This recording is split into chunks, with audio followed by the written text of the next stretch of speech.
Hello everyone, this is Amir from Audio Science Review, continuing the series I started on explaining in detail what the measurements show for each category product.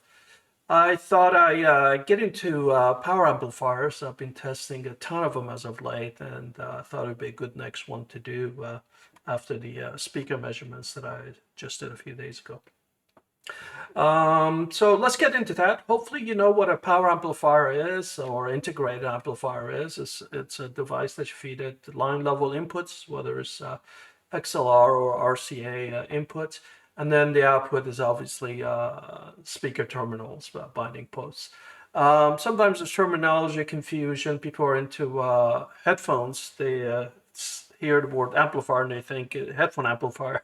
So I call these usually power amplifiers or speaker amplifiers, although by default, if somebody says an amplifier, they mean speaker amplifier.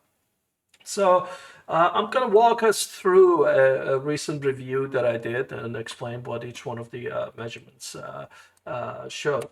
In this case, it's a new amplifier from Topping called the LA90 Discrete. They used to have an IC version of this, and the parts disappeared. They couldn't get any more of the components, so they had to switch and do their own discrete version of it, which usually results in worse performance, even though it should theoretically allow you to do better.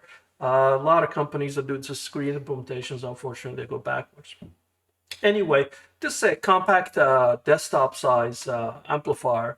And to keep the size small, they have this giant sort of Xbox class laptop power supply externally that you plug it into. It's got this nice custom terminals that screw in, so it's quite stout and nice, but you do have to find space for this big brick. Usually, typical of my reviews, I note things like this, but I don't do extensive functionality review for that. You should go and watch other reviews or just look at the user's manual. Anyway, all of my amplifier reviews start with what I call a dashboard. The dashboard starts with driving 5 watts of power. That's what this is, 5.049 watts, into a 4 ohm load, what we call dummy load. Is basically very large resistors that can dissipate a lot of power. And the signal that we drive into the amplifier is 1 kilohertz. Why that? Well, traditionally that was what was picked. Turns out perceptually, the harmonics of 1 kilohertz, if you look at this as a 1 kilohertz tone, the harmonics land at 2, 3, 4, or 5 kilohertz, and our hearing is most sensitive in this region. So it's actually not a bad choice, although I doubt that it was picked for that reason. It was probably easier to make a 1 kilohertz oscillator in the old days that was accurate than not. So anyway, we follow that. Now, I do deviate from the typical practice in that standard amplifier measurements use 1 watt. As far as the output power. I don't like that because in modern times, speakers have become a lot less efficient, a lot less sensitive, and 1 watt doesn't get you far at all, number one. Number two, if you measure amplifiers 1 watt, you're basically measuring their noise performance. Their distortion is so low for a good amplifier that it just gets lost. Whereas at 5 watts, there's a shot that you actually will see some distortions, and indeed, we're seeing that distortion over here. So in this graph, this one spike is what is expected, is this sine wave that you see on the left, and everything else is extra, that unwanted, if you will. Here we see the harmonics, which means multiples of our tone. So we put in 1 kilohertz, so we got the 1 kilohertz out, but we also got a 2 kilohertz, 3 kilohertz, 4, and I think we skipped over 5, then we had 6 and 7, and keeps going on. The good news is that if you look at the amplitude of these spikes and go all the way to the left, you see that the worst case one is as minus 125.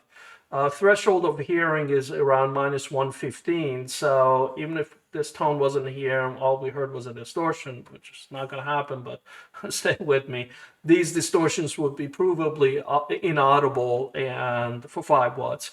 And so they're not of any consequence. From engineering excellence, we like to see 0 distortion, but it's not going to happen always.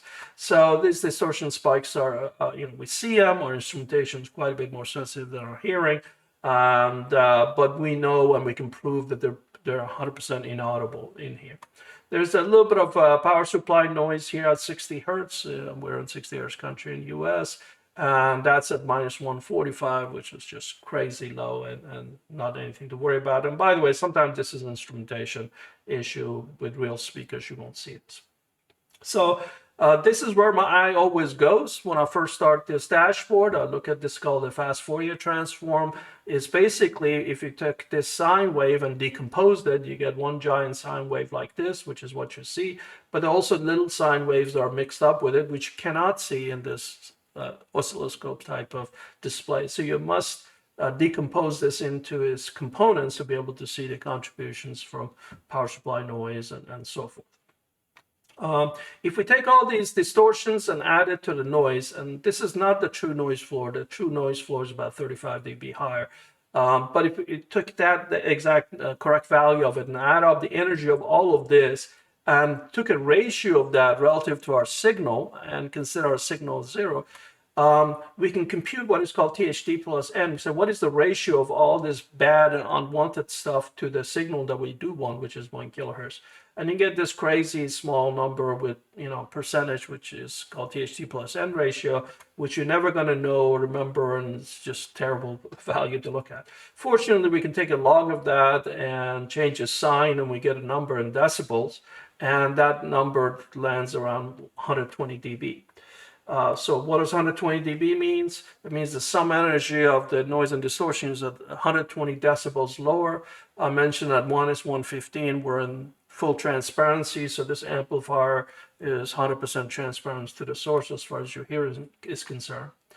I've measured about 210 amplifiers to date, the standalone amplifiers. I've measured another 30, 40 that are part of AVRs and other kind of products. But as far as standalone amps, I've got that. And if I slot this number into what the SINAD is for all the other amplifiers that I've measured, it's a long list, and I'll show you the example of that with all 200 of them. But here we see that this one ties for number 2 position or number 1 position with the IC version of the same thing. So Topping LA90 is currently at 120, and the next one down is 7 dB lower, and that's a giant gap. Even though audibility is the same, it's just for engineering accomplishment. This is superhero stuff to be able to get the noise and distortion to be this low. So right away, we know that we're dealing with a design that's gone through incredible scrutiny and incredible skill to be able to achieve this low level of noise and distortion. One note to make, very important note about SINAD. A lot of people complain, they say, well, this, the bigger the number doesn't tell me that, it sounds better. It actually does, because remember I said this number is the sum of noise and distortion. I've already told you that distortion is almost minus 130. So the thing that drags the SINAD from 130 to 120 is noise. And to the extent the noise floor is 120 decibels lower, that means you can play music at 120 decibels and the noise floor would essentially be inaudible. You really need to go to minus 5 dB. So a lot of people, even with state-of-the-art amplifiers, you can hook them up to speakers and stick your ear next to a tweeter and you will hear some hiss. So this is not a bogus value if you care about hiss from your speakers, especially if they're sensitive. Okay, this amplifier, like many others, comes with 2 different gain settings. One of them is very low, which is this low gain one. It's at has a gain of 9.3 dB, which is quite low. And then it has a high gain, excuse me, that jumps up to 20 dB. In the old days, typical gains was 25 to 30 dB. That's way too much gain for today's world. Today's world, our desktop DACs and regular high-performance DACs can output up to 4 volts or more from their balanced outputs and 2 volts from RCA, and you don't need that much gain. So this 19 dB gain is plenty. And by using lower gain, you can actually improve the noise performance of an amplifier. Excuse me. And I'll show you that in a second. So, but be mindful that to get power out of this amp with 9 dB gain, you need to have basically a professional audio interface that goes up to 8 or 9, 10 volts sometimes to be able to get full power.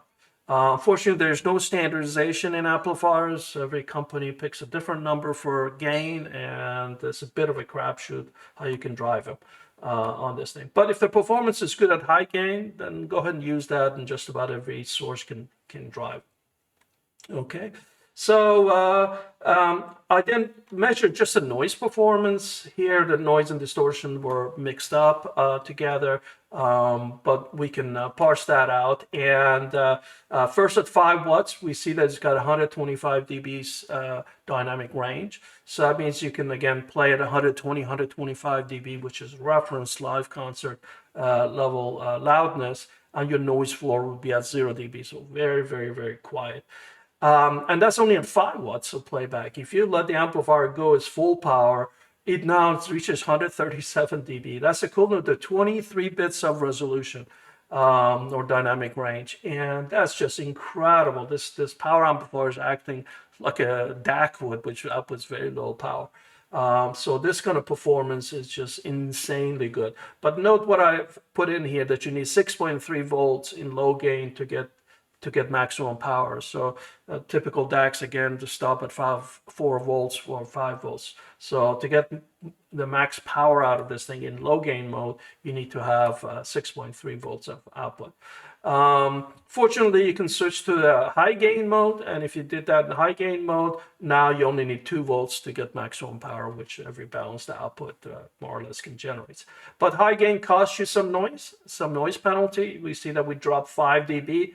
But hey, 120 dB, which is 20 bits of dynamic range, is already superb. And 22 bits of full power is just fantastic. The music you listen to, best case, about 18, 19 dB of dynamic range anyway. So what this means is that this won't add to that noise. Okay. Frequency response used to be in the old days. We struggled to have flat frequency responses, but today is basically expected to get a flat audible frequency response flatness in here. Means between 20 and 20 kilohertz there's no deviation, and ideally we want it to be flat even below 20 hertz, or go down to 10 hertz to have subsonic rumbles or something, let's say in your LFE channel coming out for your movie soundtracks, what have you, or even music on this thing. I measured at 4 and 8 ohms, and ideally they're the same, and they are in here. I'll show you an example of when they're not the same. But you want to see an amplifier that doesn't change its frequency response depending on the load. If I had a tube amplifier with a high output impedance and I change these things, you will indeed see oddness and changes in here. Crosstalk usually is not an issue. Crosstalk is a notion of how much signal from one channel bleeds into the other channel. For us to have a sense of separation, we only need 40, 50 dBs on this thing. And so anything more than that is gravy. Here I've got 2 references for you. One is this $25 LEPI amplifier. Literally costs $25, and you can see it's channel separation over here, and gets pretty poor at high frequencies at 20 kilohertz. It's only 30 dB of channel separation, but it goes down to 60 dB or so at 1 kilohertz. And then state of the art is this benchmark HB2, which is down here. By the way, the IC version of LA90 actually beats the benchmark. For some reason, I got higher value in here. I probably should go back and retest to see what happened here. It's odd for it to be this high. Most amplifiers actually worsen this topping. They're somewhere in here. So, but again, audibility is fine. It's just that from engineering point of view, you want this to be as close as you can to down here. People usually complain and say, oh, all your tests so far have been one frequency and music is not one frequency. So how about that? Well, we have a test signal that we call multi-tone, has 32 tones in here, and they're all mixed together. So always sine waves. So if you look at it, it just looks like random stuff. And it actually sounds like organ notes that are being played simultaneously. When we play this is, I set the maximum to be 0, so 0 is the reference. And then what we hope that the bottom basically falls off this graph, ideally, meaning that there is no noise or distortion, allowing this bottom to be infinitely low. Nothing's going to be that way. But fortunately, this device, this amplifier, Topping LA90 Discrete, does superbly well. I usually just eyeball where these are all intermodulation distortions, by the way. So these are distortions that are created as a result of each one of these things generating harmonic distortion, and they get summed together to this. And if I eyeball it and convert that to decibel, convert that to bits from decibel, which is just dividing by 6, I get 21 bits of distortion free at 5 watts. So this is, again, the distortion is just well below your music and your threshold of hearing. Just shows how great this is. The other thing is that it shows that the distortion level doesn't change with frequency. I'll show you other amplifiers where this thing can climb up, or the low frequencies can climb up. So you can see a pattern in here, and this kind of pattern is great, which is that the value is low and is frequency independent. Okay, now all this stuff is good, but there's a secondary things you want to care about. The number one thing you usually care about amplifiers is having more power than you ever possibly need. Let me repeat, you want to have more power than you possibly need, and you always need more power than you think. Most people have very wrong impression of how many dBs they're actually playing, and they keep thinking that they're listening at 70 dB or whatever. That's just never the case. 70 dB at 20 hertz is completely inaudible. So if you're hearing bass down that low, you're way above 70 dB. So nothing distorts more than an amplifier that has clipped, which means that it's reached its maximum power, can't go any higher. And you can see an example of that. The moment this amplifier clips, look at how distortion shoots up, and this becomes instantly audible. It's crackling, garbling, muting. So you want to avoid this. You don't want your peaks to hit it, and certainly not your average on this thing. So I always plot this. And along the way, so this is a sweep. Basically, we change the input signal from very low levels to the point where it causes this clipping. So naturally, we see some kind of response in here. This LA90, the reference in here is a benchmark HV2 again, which is this dashed blue line that for the longest time no amplifier could beat. But now we have this $600 amplifier outperforming it on noise level. This part of the graph that's pointing down, as we increase power, it gets better and better, means we're just seeing noise, the impact of noise.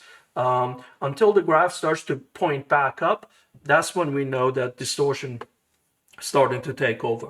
So up to this point, almost to max power, this amplifier is basically noise limited. Its distortion is just so low. And what noise it has beats my best case reference. So it is way into state-of-the-art, class-leading type of performance over here. The drawback for this amplifier, though, is that it only produces about 70 watts.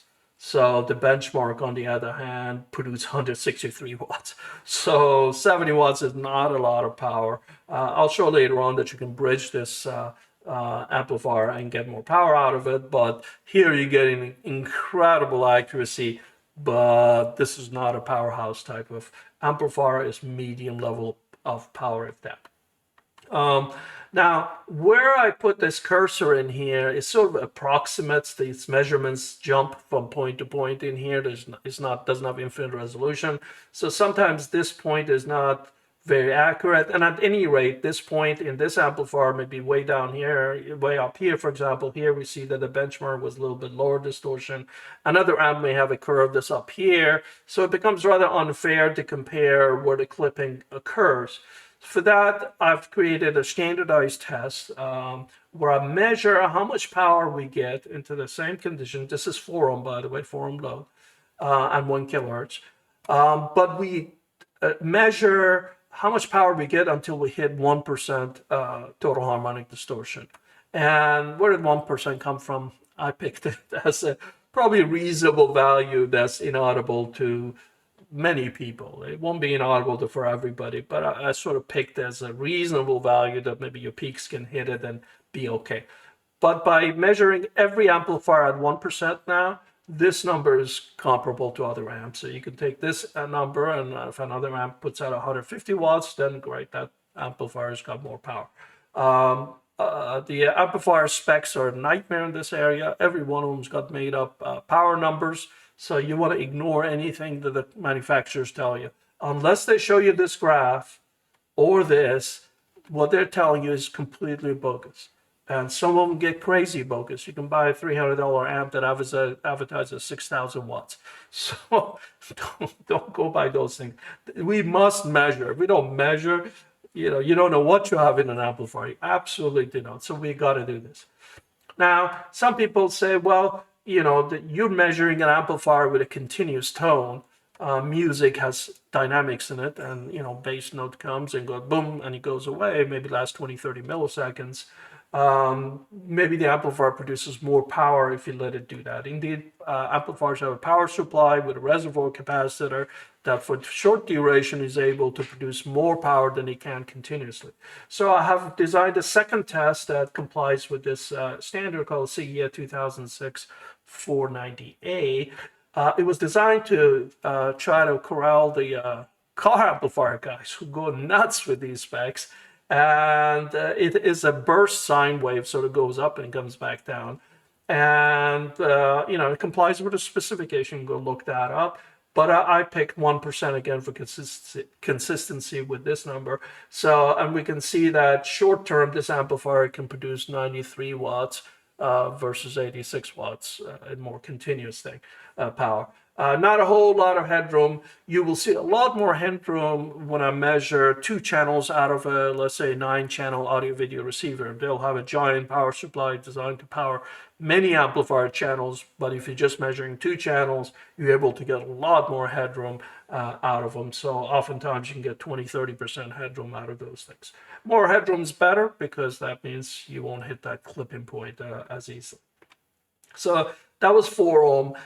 You should know that about 80 to 90% of the passive speakers I test are at 4 ohm or 3.5 ohm or 4.2 ohms. They're all within this 4 ohm region. I'll show you 8 ohm, which used to be the thing that we always looked at in the old days. But just know that, if you don't know any better, and I published the impedance for speakers that I test, but if you don't know, just assume it's 4 ohm. And again, those companies lie, the speaker companies lie about the impedance for the most part. So just assume 4 ohm, and this is basically the power you're going to get. But just in case you do know and you care about 8 ohm, I measure that too. When we go up to 8 ohm, our power drops because the impedance, the way we compute power is that the voltage squared divided by the impedance. And if you double the impedance, you basically get half the power. So we can see the power drops to only 41 watts on this thing. So not a very powerful amplifier compared to tube amps and things like that. It's still a lot of power. But in general, you do lose something. Here I have a reference of another great amplifier, Class D amplifier by a company called Purify. And you can see its performance over here is this dashed blue line, and there's this massive improvement in noise figure for topping in here. So it performs very well, but again, it can't compete on available power. Okay, now this graph is not very revealing. It's actually very good that it's not revealing. I'll show you where it normally, what it normally looks like. I said that this is at 1 kilohertz. This is what our power sweep looks like at 1 kilohertz, but we care about what power at lower frequencies, or we care about power at higher frequencies. So I actually run these sweeps into 4 ohm, but I do it at all these frequencies from 20 hertz all the way up to 20 kilohertz, although I don't always show the 20 kilohertz one. Usually stop at 15 kilohertz for reasons I won't get into right now.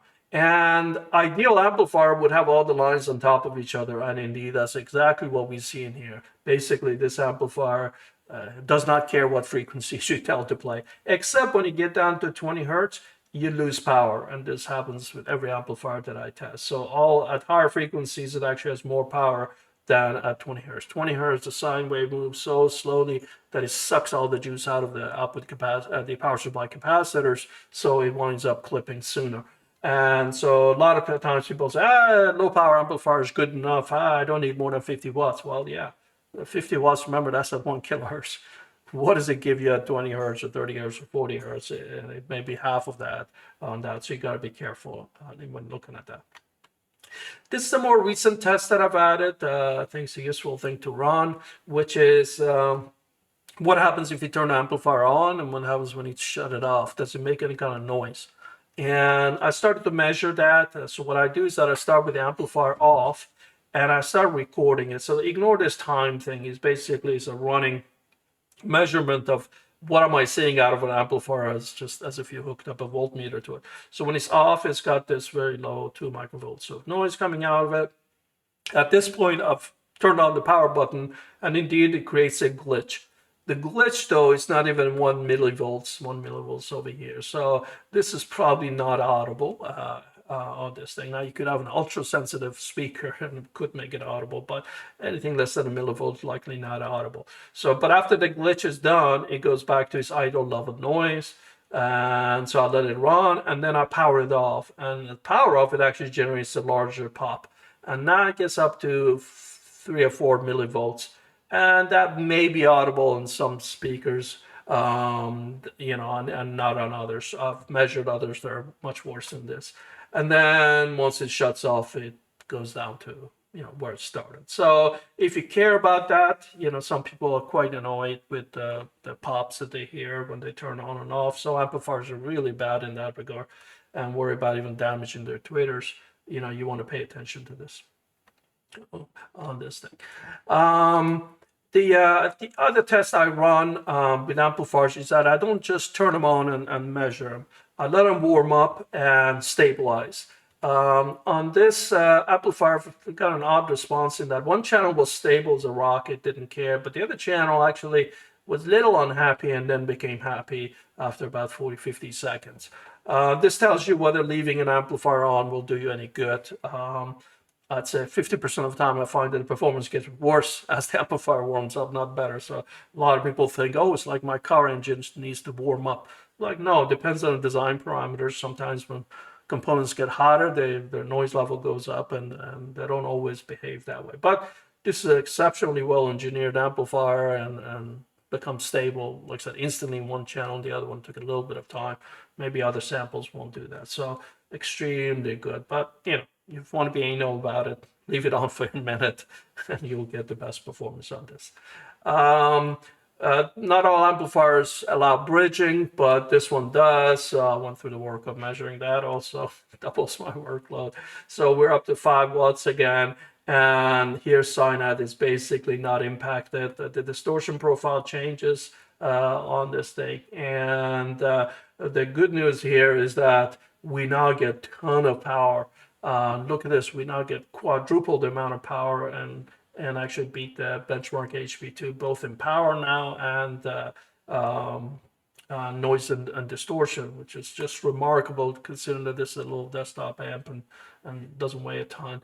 And the 279 watts should be plenty. Now it does double your cost because now you're using 2 channels for 1 speaker when you bridge them. But this scalability is just wonderful. And if I allow 1%, look at this, we actually get 300 plus 320 watts of power on this thing. So that's just wonderful. I will cover this in a future video, but up until now, you could critique and say, well, all your measurements have been with resistors, and speakers aren't resistors. They can act capacitive or inductive. Well, I've got a new speaker load that actually lets me dial in whether I want to have capacitive or inductive and by how much.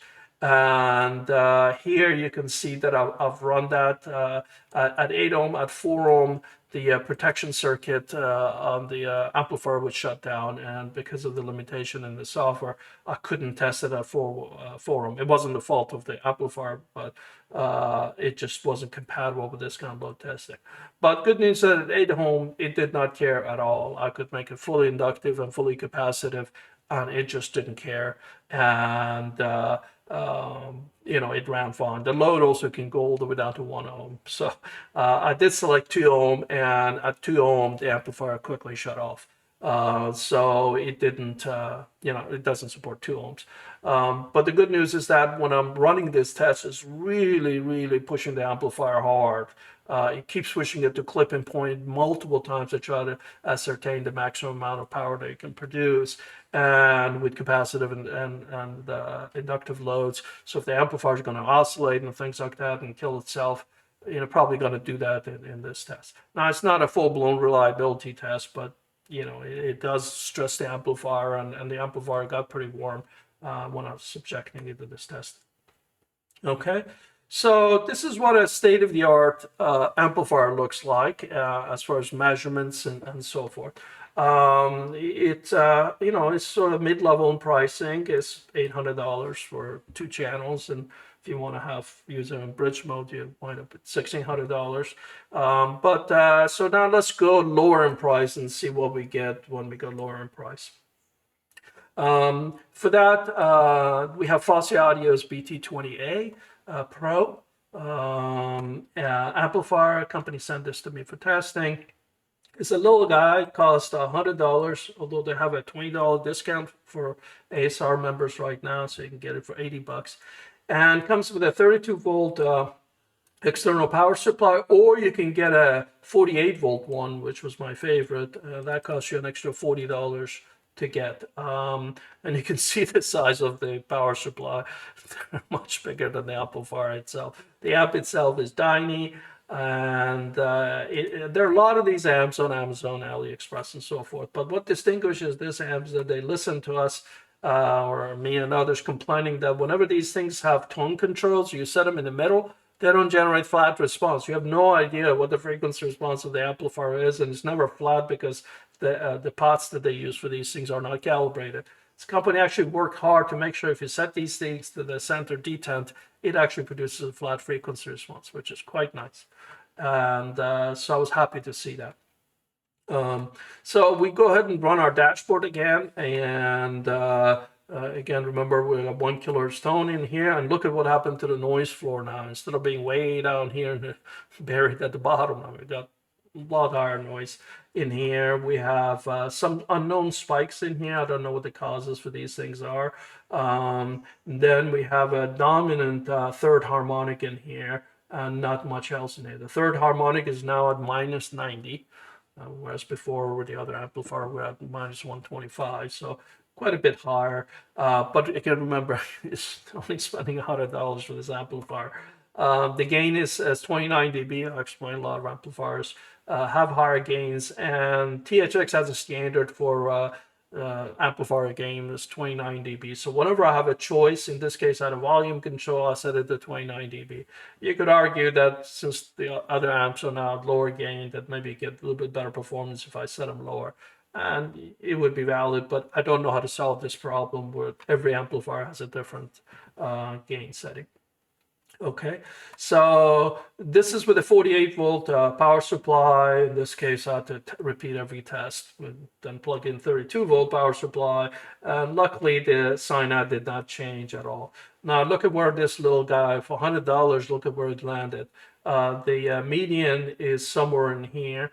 And you can see this amplifier, despite being only $100, is way above average in this green category, which I'll call very good category. Blue is really state-of-the-art stuff, but I like to see an amplifier land in this green area. And a lot of times, a cheap amplifier will say, "Oh, look, it only costs $100. I'm down here." But no, I mean, this shows that you can be up here. These amplifiers, by the way, use ICs from companies like TI, ST Macros, and other. These are major companies that make amplifier ICs that go inside smart speakers and boomboxes and things of that sort. And these companies put them in a standalone hi-fi amplifiers in here. So their job is to extract the best performance they can out of this silicon. And in this case, clearly they've done a decent job in here. Now this graph is an eye chart. You can click on it and rotate it yourself if you want to look at all of them in here and every amplifier is in here. Or if you just care about what is the neighboring amplifiers in here, I zoom in and look at this. This is a Denon AVR. I think that's a $1,500 AVR over here. And there's another Denon here. Look at this PS Audio M700. There's a company sell you a expensive amplifiers and tell you that, you know, they're great. And yet when it comes to noise and distortion, this little $99 box, you know, matches or beats them. You can see other ones over here and you know, what's down here. Okay, we also then go look at the noise performance. We only get 84 dB. I like to see 96 dB here, by the way. So 16 bits, same as a CD. This is 14 bits, but you know, we're talking about $99 amplifier. So for the class, it's pretty good. For a budget amplifier, we're, you know, price of 2 or 3 fast food meals. You know, you get there. If you go to full power, it actually clears the 16-bit hurdle. So this is quite good for, you know, if you use a typical speaker, you shouldn't be hearing much hiss out of it. But we do have a problem with these IC amplifiers. They're all Class D amplifiers, and the Class Ds have this carrier switching frequency that's, you know, above audible band, and it's part of the operation of the amplifier. But to you don't want to release an amplifier with that noise coming out, so they put a filter in there, and that filter then becomes in parallel with your speaker load and can change the frequency response. So at 4 ohm, we see a response that, yeah, it's not ruler flat, but it's only 0.7 dB down at either end. But if I change it to 8 ohm, look at the large transformation in here. I shouldn't say large. I've measured other amplifiers where this thing peaks way the heck up here and comes down. This is a very amplified scale. It's only +5 or -5 dB. So this is zoomed in. So worst case in here, we got 1.5 dB of peaking, and that happens around 60, 70 kilohertz. At 20 kilohertz, it's only half a dB or 1 dB higher. So yes, you're going to get low dependency. So some speakers you hook up to this amplifier may sound a little bit more bright or a little bit more muffled, depending on how good your hearing is. Most of us are older. We're down here, so the difference is much smaller. But, you know, ideally, you want to get a flat response. And to get flat response, you have to pay more. There's no $99 amplifier that I know that can produce a flat response with as much power as this guy does. You can get a Class AB amplifier that's fine, but you'll pay penalty and available power, as we'll get to in a second. Okay? Multitone, entirely different picture than the Topping. We're not in the same class. So we see that the noise floor has gone way up and there's spikes here and there. But where our hearing is most sensitive, again, is around here. And if I compute the dynamic range, we're talking about 14 to 17 bits of distortion-free range. This should say distortion-free, not dynamic range. So, you know, it could be a lot worse. You could be, you know, down here where you got severe distortion. You know, over here, you know, you're getting competent performance, but you're not getting state-of-the-art. So that's what a sort of medium or above medium level device performs. Crosstalk is actually excellent. Remember, this is a $30 amp that looks just like this one, and look at how bad it is. This one has very good channel separation in here. This is where the killer surprise for me was for this little amplifier, was that with 4 ohm, and I believe this is with 48 volt power supply, it produces 146 watt stereo. This is, all these graphs are in stereo. So it's essentially 300 watts of power is coming out of this little $100 little box this big. It's just insane. And its noise actually quite good. Distortion takes over when this graph goes up, remember? So up to 20 watts is basically, noise is your only issue, but as you go up, it starts to creep up, and then this going backwards means the protection circuit, the limiter, has kicked in to protect the amplifier and won't let it go any higher than this. So you don't want to operate in this region. But boy, 146 watts of power. And if I allow 1%, that was already at 1% up here. We don't get much more.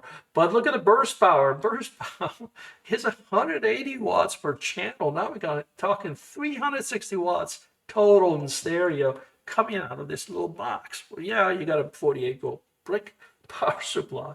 So even with the 8 ohm now, you have decent amount of power, 70 watts of power coming out of this thing. And I did go run this thing at 1% for 8 ohm. Oh, no, sorry. This is for the 32 volt power supply, which is stock with it. So 32 volt power supply, you know, does give you less power on this thing. So you do want to get the 48 volt one if you want to be serious. So in fairness, it's $140 amplifier. minus $20 if you buy it with the ASR discount code. Okay. We switch to 8 ohm over here, and you know, we lose power obviously, but you still 100 watts of power, and with 32 volt power supply, we take a big hit because the higher the impedance, the more voltage you need in an amplifier. So the 32 volt one really takes a hit in power, but the 48 volt one is still breaks 3-digit numbers as far as power. Okay. Now, remember on the topping, when I changed the frequencies, all the lines were on top of each other. Not so here. The higher frequencies generate higher amount of noise and distortion up here. But as I go down here, it gets lower and lower till I get to 20 hertz. And 20 hertz, this orange line gets a lot worse than it goes back up here. Luckily, it produces almost the same amount of power, about 90, 95 watts of this thing. So for this class, this is actually quite excellent. The fact that these are smooth is quite excellent. So very respectable for a little budget amplifier. Okay. And this is the on-off performance. I won't dig into it, but you can see what happens when you turn it on. And notice here when I turn it off, now we're up to 10 or 15 millivolts. And indeed, I hooked it up to my Infinity's tower speakers, and I could hear a faint tick. So just to calibrate your ears, that about 10 millivolts is audible on, you know, sort of typical speaker on this thing. Okay, so that was our second example. We're sort of middle of the road, but budget amplifier. But now let's go to luxury products.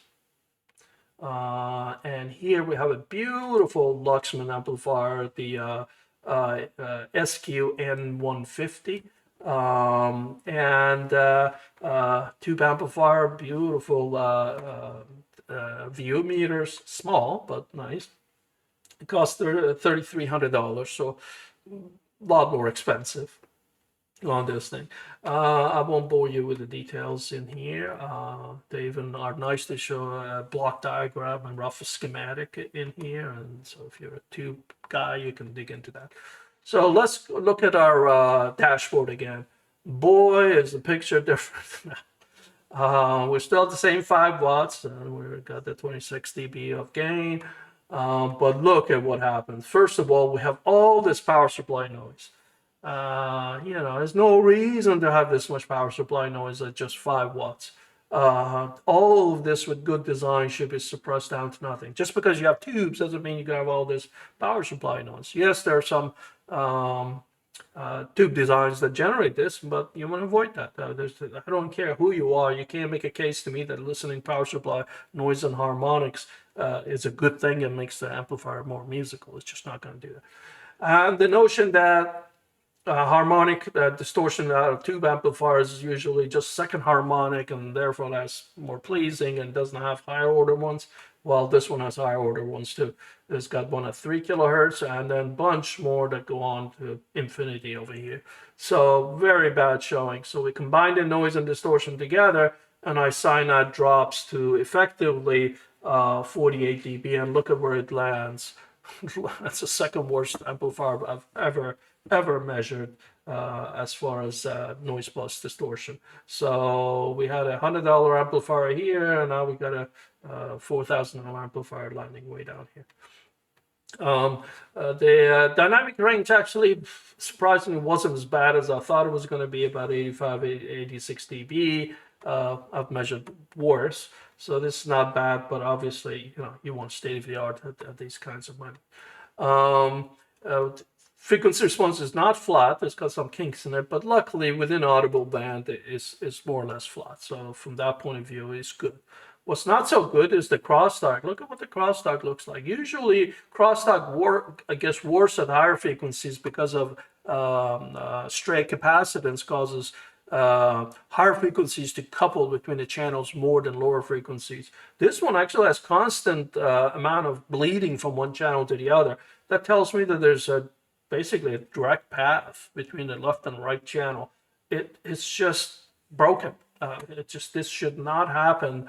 Not in an absolute level is low enough, probably not be an audible concern, but from an engineering point of view, it's just awful. So whoever takes this amplifier and raves about how his sound stage is better than solid state amplifier and so forth is quite wrong, because this is actually bleeding from one channel to the other. So if anything, sound stage should be worse. Then we get into multi-tone, and what a disaster we have in here. Worst case, which is down here, we only have 7 bits of distortion free. Best case is only 11 bit. So if you're playing music and it's got all these notes playing, you have so little clean sound coming out of this amplifier.